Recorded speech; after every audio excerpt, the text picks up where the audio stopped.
Hi friends అందరికీ. మా తమ్ముడు అయితే ఏం ఏరుకొస్తుండో చూద్దాం. మరి తమ్ముడు ఏం ఏరుకొస్తున్నావు అక్కడ? నాకే చెవు వస్తుంది, చెవులో పెట్టుకున్నావు అని పోయినా.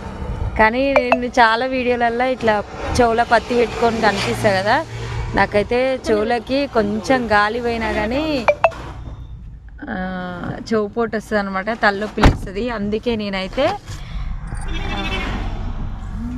పత్తి అయితే పెట్టుకుంటాను అన్నమాట.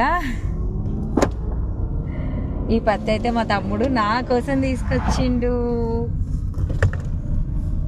ఇంటి దగ్గర నుంచి వచ్చేటప్పుడు మాత్రం మర్చిపోయాను అనమాట నేను పత్తి పెట్టుకోవడం. అందుకే మా తమ్ముడు అనాజపురం దాటిన తర్వాత ఇది చాలా ఎప్పుడు వెళ్తున్నా కానీ అక్కడైతే పత్తి పెట్టుకుంటుంది. చల్లగాలి పడదు తలనొప్పి లేస్తుంది నాకు బాగా, అందుకే చెవుల పత్తి పెట్టుకుంటాను.